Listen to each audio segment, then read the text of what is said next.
What up, folks? What it do?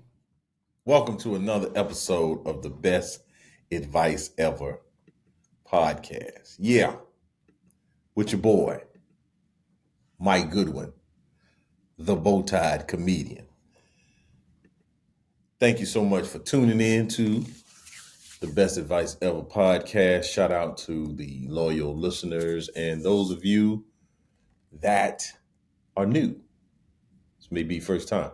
Also, folks, I do have the video available on YouTube. It's at um, TBAE on YouTube. But the podcast was destroying the algorithm because a lot of people would find me Instagram, TikTok, Facebook. They would see a comedy, see the jokes.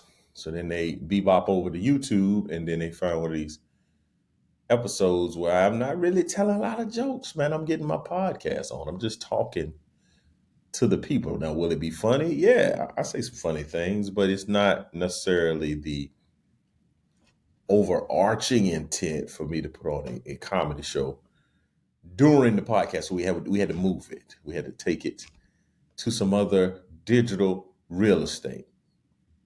So check me out over there because the views are putrid. I learned that word in the ninth grade. Putrid, beyond you got something that is foul smelling, but it's beyond that. It's putrid. We would say as a child growing up, we would say stank. Putrid. Those views are putrid. Very, very, very paltry views. Very minuscule number of views. So go check me out over there. But also, follow me on the regular social media stuff. Bowtie Comedy on all the platforms. I think there's some. No, I'm definitely not on Snapchat. No Snap chatting. No Snap chatting over there. Right. Primarily on Instagram, Facebook, and TikToking. We TikToking a little bit. We do the TikToking. We talk with the tick, and then we got YouTube going on. So yeah, check me out, man, and tune into the podcast because I get to give my candid, candid thoughts and transparent ideas. Now, let me get right to the best advice ever. It's interesting that I have been doing this for a few years. Is it years now? I've been doing this for a while. In terms of episodes, we might be almost at 100 episodes, possibly. And I've never done one that has the title that I'm going to give you today. And the best advice ever today is to get your laugh on, man. Quite ironic that a podcast that gives advice from a comedian hadn't talked about getting your laugh on in terms of the best advice ever. Man, get your laugh on. You release those dopamine, release that dopamine that's in your body, those endorphins that reside to feel good. Even the Bible says that a merry heart does good like medicine. It's a time for laugh. People always say it's time to laugh, and then they go, "It's a time to cry." I don't know what the next one is, but man, I would encourage you, please, ma'am, please, sir, get your laugh on. Matter of fact, before I started this podcast, I walked around to the front where my wife was, and I showed her a clip on Instagram. And you know what she did? She laughed. Yeah, key. It wasn't even my comedy. It was just, as a matter of fact, I sent it to another buddy of mine. But it was this guy's saxophonist playing at a senior assisted living facility. And this woman that was enjoying the melodic tunes was enjoying it a tad bit too much. She was carrying on, as some of the old folks would say. She was doing the most. And it tickled my wife. It tickled me. So that's why I went to show it to my wife. Because my wife is encouraged by people like this. But get your laugh on, man. And I'm not talking about necessarily buying tickets to see Mike Goodwin live, which you should do that.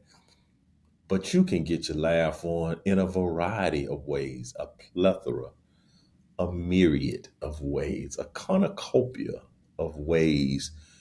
You can call a friend that you are, and when y'all get on the phone, it's gonna be some shenanigans, man. You can have a kind of a library of clips that you saved on your phone or somewhere in your social media account. You can have a movie or a song that, man, when you hear that song, they got a funny interlude. It's a funny message that they're sharing. But make sure, man, you're getting your laugh on. I say this a lot in my stand up and my keynote when I'm speaking to groups and organizations. For the most part, I talk about how sorrow doesn't care about your schedule, man. You need to have joy in your account. You need to be putting joy in your account like you're putting water in your body. You need to be hydrated with joy.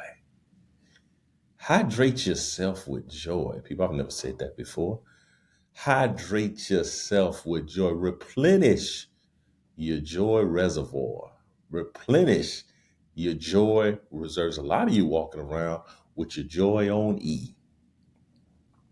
Yeah, I don't even know if you've put anything, any kind of oil. It's like when they say the squeaky wheel gets attention. I don't think I'm saying that right. The squeaky wheel. What is that saying? The squeaky wheel. See how you spell squeak? The squeaky wheel gets the grease. That's an idiom, right? So make sure that your joy tank is not rusty. Make sure that you're putting oil, because I was going to say another word that it has some kind of connotations. Put you some oil. Make sure that your joy is moisturized, lubricated, even. And that's important. Just for your mental health, your stress management, and just the balance of life, like your emotions, your mood, your mindset. Man, it's hard to be positive when you aren't full of joy. Positivity and joy are intertwined, right? It's like trying to go on a trip and you don't have any air in your tire. Like you got a tire, but the joy hadn't filled up the tire. So you got a flat joy tire, people. Don't drive around with flat joy tires. You know how difficult it is to drive when your tires are low. When you got a spare, even if you had a spare, that would be better than no tire at all. So make sure that not only do you replenish your joy reserves, but you make a note. You take you're quite aware of, man, what makes me laugh? What makes me smile? What makes me feel good? Man, I put in some of that Stevie Wonder. Man, I'm gonna feel do do do do do do do do do do. I'm gonna feel good. I start playing some James Brown. I feel good. John P. Key. I started listening to some John P. Man, I feel good, right? So make sure that you know the formula to your joy. It's important that other people, it's important that I know the formula to my wife's joy, to my children's joy, but I got to know it for myself. Got to take care of my own joy. And so that's the best advice ever today is, man, get your laugh on. Not once a month, regularly, daily even. Make sure that you are infusing your life with laughter, with some humor, man, with some hijinks, some shenanigans. Quit being so serious with your funky self. So yeah, that's today's best advice ever. So I have been on the road. Been on the road again. Matter of fact, I was just at the fine university, it's a college, a place of higher education and theology, Erskine College in Due West, South Carolina. Matter of fact, there's a clip, if you will, Jeremy, play the little clip, just a little segment of the Bill Cosby clip, where the woman was explaining that she was from North South Carolina, but she brought up Due West. Monty Alexander and Marcia Brody. Hello. How are you? I'm fine. Okay, Cheltenham, Pennsylvania. That's right. Yeah. Born? No, I'm originally from North South Carolina. That's what I thought. Yeah. Yeah, I don't But know. I don't know too many people from Cheltenham talk like that. Well, I lived over 25 years down south. What was the name of the place? North. North? No. North. North. It's in South Carolina. In South Carolina, there's a little town called Due West. And North... Wait, slow down now. There's in what, North Carolina? No, South Carolina. In South Carolina, there's a little town called Due West, and North is 90 miles southeast of Due West. It's right. It's true. It's true. North is south of the capital, Columbia. You understand? So yeah, man, that was the clip that folks from Due West enjoy sending people and telling people to go check out. Due West. Now, shout out to Erskine College. They had me come do a show, and it was outstanding. A packed house in Due West. Now, if you know me, you know that I love a college campus, man.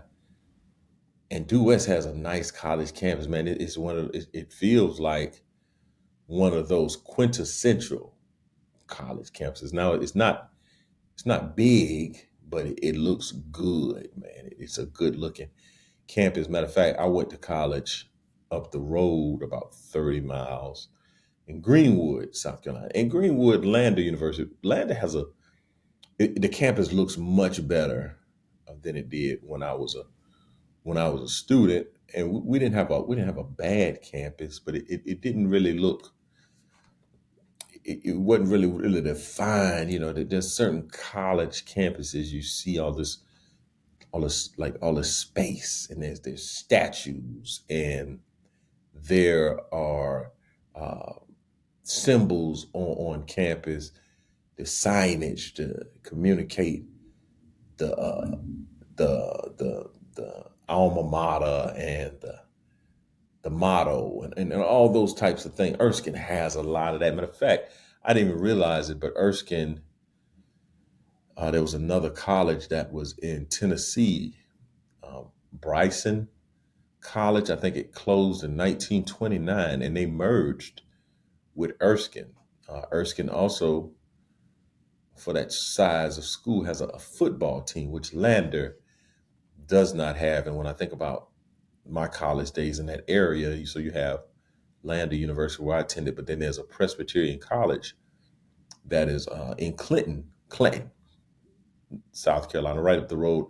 I spent a lot of time at PC because that's where our headquarters was for our ROTC program. And Clinton PC has a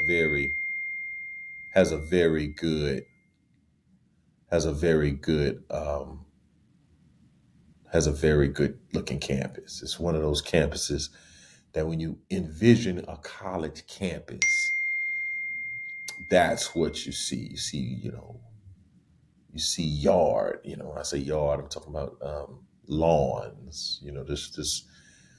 Just tall buildings, pillars, stone, brick buildings, and like I say, sidewalks and statues. Which Erskine has a tremendous looking campus. And the thing too, when they were hosting me for the show, I met the president and his wife, and they met my wife, and I guess the conversation around maybe Erskine didn't let Mike in back in the day when he was applying to colleges, and we're so happy that he's able to come now. And it's like, hey man, I number one did not know Erskine existed. That was the first thing. Number two, I was not the type of student that Erskine would have wanted on their campus. Erskine is a Christian college. It's a college that the students are there to extend their education and their relationship with God. They're looking to deepening the relationship. In many instances, some of these students are interested in going into the ministry, working at churches, working in missions. Mike Goodwin did not have those aspirations. Mike Goodwin had a lot of shenanigans on his mind as it related to college. So yeah, I told the president, I was not. Erskine didn't have the type of shenanigans that I was interested in college. But I was so grateful and glad to be with them, and it was a great turnout, great show. Had a Q&A to begin. Somebody gave me some pocket squares. One woman drove from Orlando, Florida to see the show. Wild thing is, I just looked at my email and they got me going to Orlando, Florida in March. It's like, ma'am,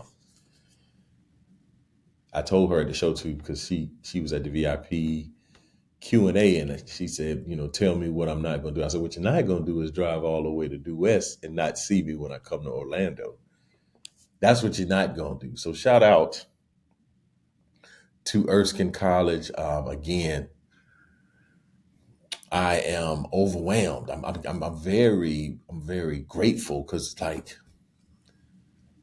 I'm starting to, now we're not all the way there, but especially in the South, as it relates to South Carolina, and maybe that's a conversation to be had for another day. Where is the actual South? But folks are coming, man. I had people drive from Augusta. I had people drive from Columbia, South Carolina. I mean, I had people drive from near and far to come and spend the evening with me and enjoy the comedy, enjoy my set, right? And it was, man, it's becoming, it's good, man, because I think it's the idea of an overnight success where people will now see you having some momentum, having sellout shows, and they'll be like, man, I've never heard of this guy. Where did he come from? And they would like to attribute that to, man, I just got started, because they just found out about me. It's not that I have been out here getting my grind on. Ooh, that didn't sound appropriate for a clean podcast, but I was out here grinding, crafting my career, and I'm glad that folks were finding me at this stage. And I mean, again, it hadn't been that long ago I walked out to an audience and it was maybe a third full, right? I can remember doing a show in Georgia a few months ago, earlier this year. It wasn't a sellout, wasn't packed, wasn't a packed house. It was a Friday night, and it was decent. That was a decent turnout. But last Saturday night in Erskine, it was, yeah, man, it was packed in there, man. The folks were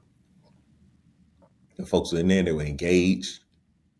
They were laughing. They were having a great time, man. So I'm grateful to be on the road. And this week I'm not on the road. This week I'm on the road, but I'm not on the road comedically. We are going to Nashville to see my daughter. It's a family weekend, so we're gonna go up and enjoy some time at Vanderbilt. Shout out to the Commodores that just recently whooped my Gamecocks. I'm talking about whooped. And somebody asked me at church the other day who was I cheering for? I was cheering for the Gamecocks. What are you talking about? Now my daughter, she has a different dilemma, and I find it to be interesting. So that this is what she's encountering. So my daughter's been a Gamecock fan her entire life, 18 years, for as much as far back as she can remember. But now she's a student at Vanderbilt, which she loves, which she wanted to attend, which she said, hey, I'm going to spend the next 4 years of my life at Vanderbilt. So now do I disassociate myself with all the memories I've had with the University of South Carolina, all the games I've attended, all the goodwill that has been afforded to the team from the Dawn Staley and the women and the men making a Final Four run back in 2017, the football team having various degrees of success over her life, even to receiving a full ride scholarship and having to make a decision whether or not to attend the hometown university. And I think that, even if you listen to some of that podcast episode where my daughter was on the podcast and we talked about college admissions, she wanted to go to a place that was not the same place where she grew up. So if South Carolina, theoretically, would have not been in Columbia, where she spent her childhood, there's probably a great possibility. If South Carolina is in Charleston, maybe she goes to Charleston and attends the University of South Carolina that's in Charleston. But that's not how life works.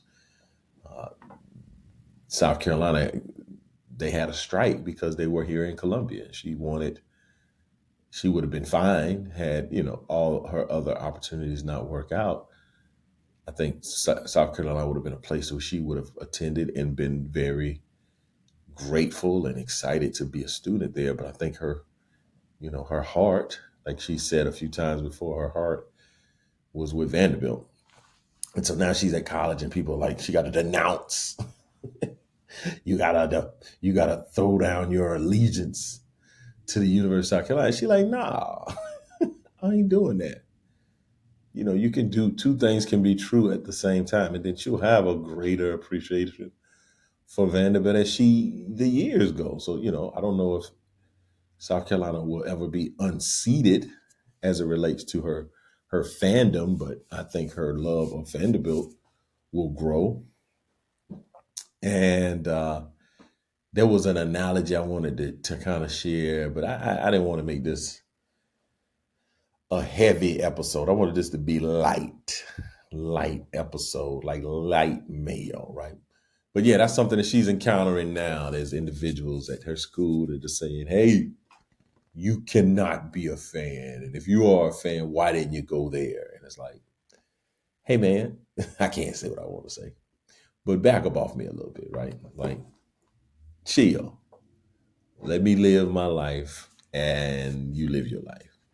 So shout out to the Commodores, anchor down. We'll be at the football game this Saturday. So I'll come back and share kind of my insights. Now, one thing about Vanderbilt, I feel smarter when I go on that campus. Like I walk on that campus and like, hey man, I want to attend a lecture series.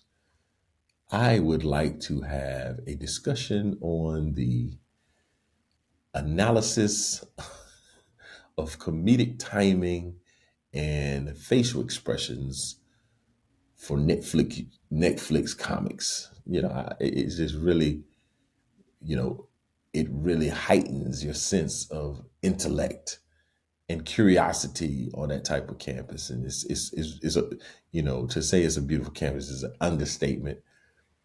There are campuses that are just incredible. And I think Vanderbilt is one of those campuses just by the sheer amount of money that that place has and the amount of money that they've put into the university. So I'll be spending my week there, a weekend there for family weekend, right? So that's what's going down. Let's see what else is going on. Oh man, I had a great experience. So I will be, I guess, a co-host for the Alex English Celebrity Golf Tournament this year. I will be one of the celebrities that will be participating in this golf tournament. Had someone reach out and say, "Hey, man, would you be interested in joining us and helping us to provide some comedic relief at the event?" And I said, I sure would love to do that. So I'm going. As a matter of fact, I need to go and buy a golf bag. That's something that needs to happen. I have a bag, but it's very, very dusty, and it's not serviceable unless I take it and like spray it down with some water or something. So I got to go get a new golf bag and get some golf balls and some tees, and I need a golf glove. I like playing with the glove. I like a black glove. Typically on my left hand, but I have on my right hand. I feel like I got a permanently jammed middle finger, so it may not be a bad idea for me to get two gloves, one for my right, one for my left. But yeah, one of the benefits or one of the perks of being involved with this tournament that they have a men's haberdashery. Haberdasher was donating a jacket for the host to kind of model. I think they're having an auction. And so I was able to go down to a local men's shop here in Columbia, Granger and Owen, and select a jacket. Get a jacket that I will be wearing on the reception the night before the actual golf tournament. Also, I'm gonna get about 3 jackets this month. So I got one jacket with Granger and Owens for this golf tournament. I'm doing a show in St. Louis. There's a guy that has a menswear shop in St. Louis, and he reached out and said, "Hey man, I would love to create a jacket for you." So we got on the call, and I shot him my measurements, and then I showed him some of the jackets that I currently own. And he said, "Man, I'm gonna put something together for you." So that jacket's coming here pretty soon. And then I also, if you've been on my social media, you've seen I've done some work with Britton's. Britton's is a men's women's store here in Columbia where I get a lot of my bow ties from. Well, they invited me back because when I went there, I had on a jacket, and people saw, "Hey man, where do you buy your jackets?" Well, I buy my jackets from this other store, and I've bought a number of jackets from that store. And the folks at Brit was like, "Hey man, we want to do some business with you, man." So they invited me back this week to get fitted for a jacket, man. So my closet will be in expansion mode. Now, I must say this about expansion mode. So as I've been communicating a lot recently about Fluffy Mike and Fit Mike, I just realized that I had a mole in my camp. What I mean by mole is my wife is responsible for my meal prep. So I give my wife what it is that I will be eating, and she prepares my plates more than anything. She doesn't like make plates for the week, but she'll cook food, and then she'll measure out my plates each day. So each day I'll get 2 plates, and I'll get breakfast, which is a certain amount of calories, and I'll have my 2 plates that are in the refrigerator. I'll get one for about lunchtime, and then one for dinner. Then in between there, I'll do some form of protein shake or yogurt, some fruit, that type of thing. Well, I've been locked in, man. Especially these last 30 days. I've been really locked in, walking regularly, getting my workouts in, getting my sleep much better. Sleeping in great, but it's better. And my meals, all the things, right?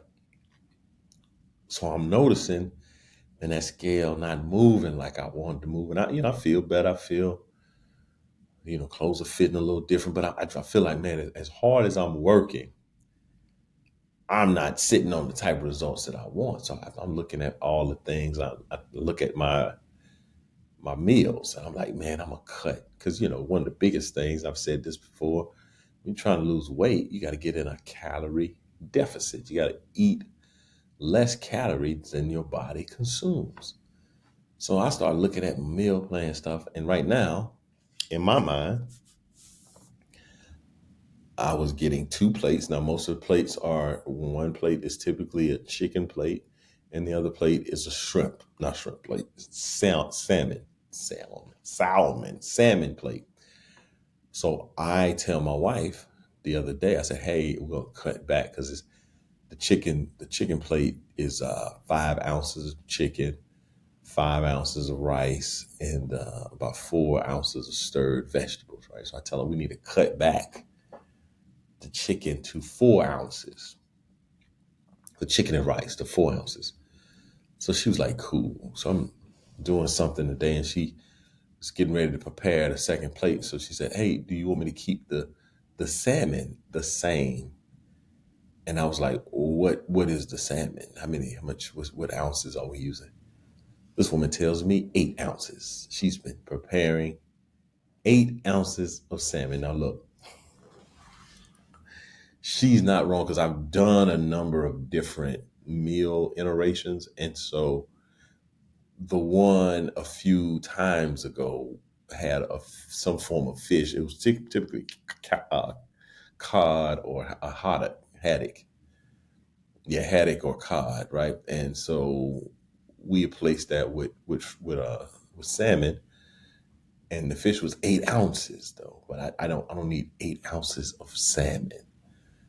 I need about 4 ounces of salmon, because if you look at the calories of an 8-ounce salmon is about 495 calories. And so imagine if I ate 2 of those, if I had one for lunch, one for dinner, I'm almost having 1,200 calories just on salmon alone, man. Like, yo, that's bonkers, man. So I think and again, I'm not been frustrated, but I'm very like, hey, man, I understand I need to be patient, and things, I didn't get this size overnight, but I'm like, hey, man, I should be getting more results.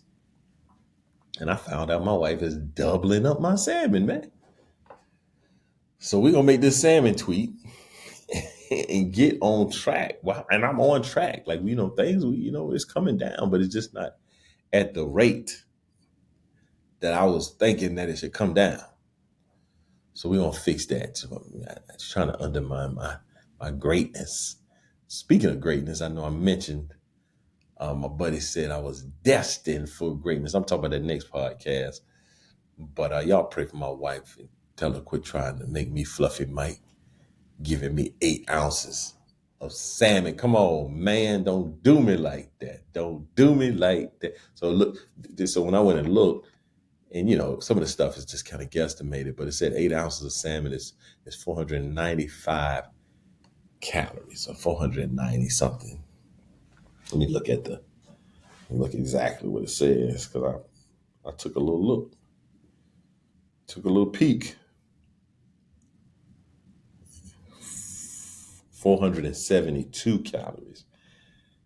Yeah, that's for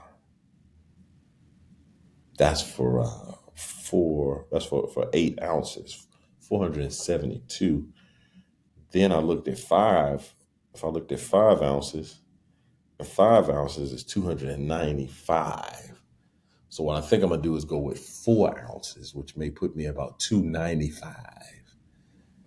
And so we should have a solid deficit going on. And I should, because again, I'm losing, and my shape is I'm reorchestrating, but it's not moving like I wanted to move, man. So I think if I make this little tweak, getting rid of 8 ounces of salmon. Sometimes I'll eat a chicken, a fish plate, salmon plate twice a day. So she fixed 2 8-ounce plates of salmon. Unbelievable.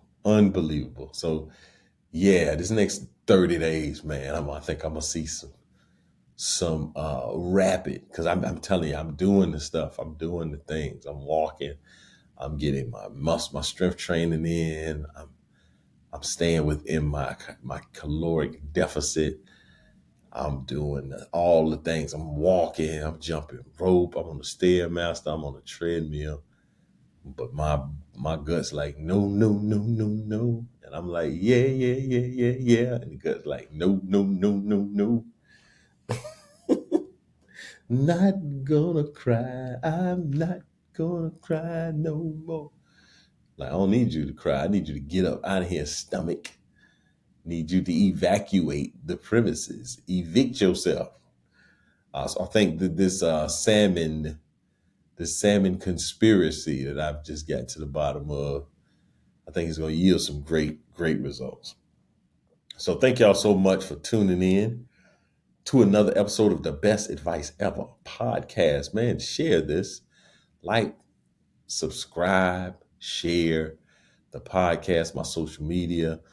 Also, make sure you get some tickets to shows coming near you. I'm coming to Louisville, Kentucky at the ending of this month, the beginning of next month, October the 1st. I'm in St. Louis, Missouri on October the 2nd. I think I'll be in Tulsa at some point before the year is out. Then we're putting together the 2026 tour dates. They just sent me some dates in Florida. I'll be back to Tampa. I'll be in Orlando, and then I'm going to Fort Lauderdale, baby. I had some folks asking me when I was like coming to kind of like southern Florida. Now, I'm not going to Miami this time, but at least we're going to get Fort Lauderdale and Orlando. I hadn't been to those two, especially the clubs. I've been to Tampa.